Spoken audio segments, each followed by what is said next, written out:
4 years. It seems like just yesterday I was sitting out there watching Torrey Jackson and Luke Herringody give their speeches. I won't be taking quite as long as he did. I think he took around an hour and a half, so that's a hard one to live up to. I'll never forget my first visit to this school.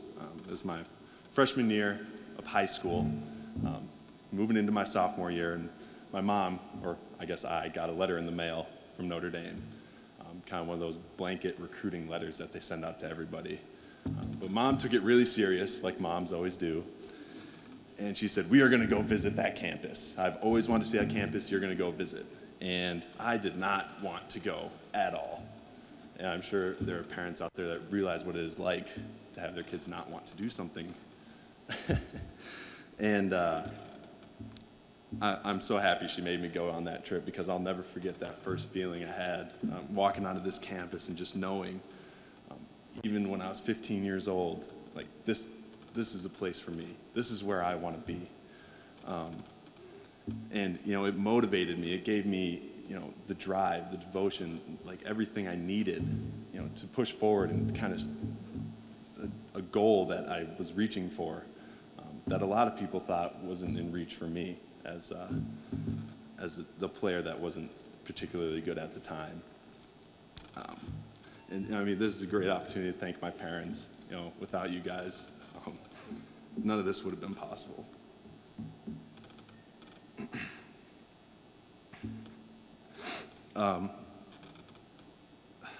It's nice to have parents that stop at nothing to help you realize and accomplish your dreams that any child could ever hope for. I'm truly blessed to have parents as good as mine. Without them, I wouldn't be here today. And, I never quite realized what drove me to go to Notre Dame, but after 4 years, I really do understand that feeling that I had when I was 15. Going into that freshman year, I loved the atmosphere of school and everything. The dorms, the athletes don't get separated like at most universities. We're integrated with the regular student population. And to me, that was awesome. I was very social, needless to say. I took advantage of my parents not being around and stayed up very late at night. And that did catch up to me in that first semester, my freshman year. That's probably when I did the most growing up. Me and Pat Holmes, I know he's out there somewhere, which without him, he does a lot of behind the scenes things, and so thank you very much for all that you've done. But I remember sitting down with him about halfway through that first semester and having a GPA that was so embarrassing, I'm not even going to tell you tonight. But Pat, got me to dial it in, needless to say, to kind of take a step back from the social life and concentrate much more on academics. And that was a real turning point for me in just making sure that I was doing what I needed to do. And that transferred over, to basketball and to life. And that's kind of how I've moved on from here. And this is like the first time of many that Notre Dame has pushed me to realize like my strength and my potential and what I am capable of. End of my sophomore year, I was a kid in high school that never had any issues. No ankles, knees, back, nothing. And my knees started to bother me at the end of that freshman year, and it scared the crap out of me. And coming into school, there is one person that I absolutely did not want to get to know, and that is our trainer, Skip Meyer. If you're getting to know the trainer, you're in there a little too much, and me and Skip are pretty much best friends now. I think Coach said it best. I probably spent more time with Skip than his lovely wife, Pam, did. Which, for Skip really went above and beyond for me. We really wrestled with these injuries. I mean, Coach mentioned all the procedures I had. I think 8 or 10 procedures. It's kind of hard to keep track. Injections, surgeries, shockwave therapy, you name it. And Skip did everything he possibly could for me to try to get me over this injury. And this is around the time that I was meeting my lovely fiance. And if you can imagine this sight, she had had ankle surgery that year. So I was walking around with Forrest Gump-looking braces on both my legs, and she was on crutches. We were quite the lovely couple, I imagine. But being injured, it was the second time already that Notre Dame showed me like what my true strength and potential could be. And you don't realize how an injury can affect you until you're injured and you really need to depend on other people. Something as simple as getting a meal at the dining hall. Like you need help, getting your tray, getting your food. You end up sleeping on the futon at night because you can't crawl up into the loft. It made for a lot of long nights. But I found strength in my team, and I really wanted to come back for my team. And really feeling bad for myself wasn't an option. I had 10 months of recovery after my first pair of surgeries, and that was really hard. I probably spent, 12, 13 months of recovery in my career here so far, and I'm still recovering, honestly. But you learn how to handle the stress, you learn how to handle this pain, and it just maximized what I realized I was never capable of.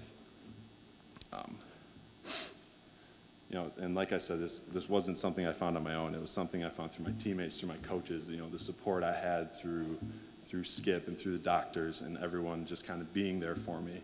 And one person that was really there for me was Father Pete, and he's the rector of Keel Hall. He really became a source of strength for me. He was one of those guys that was always checking in on you, even though he really didn't have to. No matter what, if you found him at any point in his day, no matter how busy he is, he's going to stop and talk to you for at least 10 minutes. Because he truly cares about how you are doing. And I thank him for that. So thank you, Father Pete. Hopefully you're out there tonight. Now, moving into my junior year, I was recovering from these knee injuries. And I talked about how I had probably 8 to 10 procedures done. And Dr. Yergler, Dr. Moriarty, and Skip never stopped fighting for me. We did everything. And even through all of that, they never gave up on me. They kept fighting for me. And in return, I learned that I was never going to give up for them. I was never going to give up for this team. I was never going to give up for this university. And their dedication was really humbling, and it was something that I wanted to carry with me, from then on. And although my knees were not healed, you taught me all the sympathy, compassion, dedication, which some would argue are far more valuable. There's a lot more to life than basketball. I had a professor here that said, if you don't have your health, you don't have anything. And to be thankful for your health. And there's a lot going on out there that we need to be thankful for. I tried to play my junior season, and I did my best, but the knee problems came back. It hurt to get out of bed in the morning. It hurt to walk to class, to walk around campus. But at the time, we were short on guys. So there were a few guys injured. I can't remember who, but I remember we only had 10 guys on the road. And I'll never forget the conversation. I can't remember which trip it was, but I had to go up to Coach Bray and say, I can't play. You can't put me in the game because I can't handle it. But I will be here as a practice player. And that is the sacrifice I was willing to make for my teammates because I knew that they needed me just as much as I needed them. And through all the knee surgeries and knee problems, I gained much more than I lost. And the university has so much to offer and so much that I didn't even realize until basketball was kind of taken away from me. The summer, after I talked to Coach and talked about taking my medical hardship, Student Welfare and Development came up to me and said, well, there's a lot you can do. And they got me an internship with the city of South Bend that summer, just for resume sakes. And as you saw, I did the Bengal Bouts thing this year too. And let me tell you, there's nothing more humbling than getting in the ring with someone that is 6 feet, 60 pounds lighter, and having them beat the crap out of you, such as happened to me the first time I ever fought, and unfortunately in the championship fight. But even though I lost, the fight was for much more than me winning or losing. It was for a greater cause, greater than any of us. And the benefits that the money we raised for Bangladesh was, astronomical. Bengal Bouts itself was a great lesson in passion, service, and the necessity to work for something greater than ourselves. I guess I didn't really realize how much this university had to offer and how the students here, how they committed to everything that they do.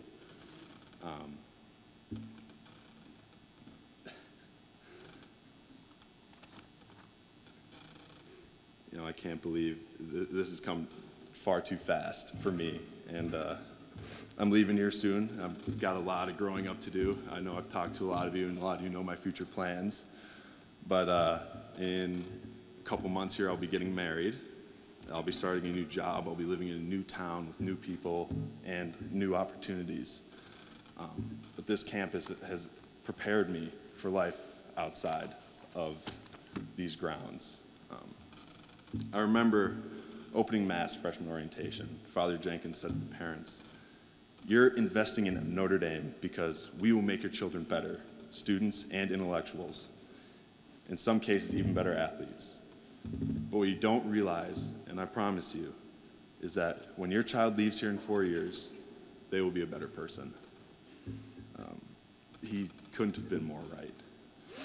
Although I don't stand before you speaking of my high hopes for the draft or playing overseas, I stand before you tonight proud of the man that I've become. And over the last 4 years, I'm so grateful for Notre Dame and everyone associated with it for so selflessly giving me the time to help me improve as a student, a player, and a person.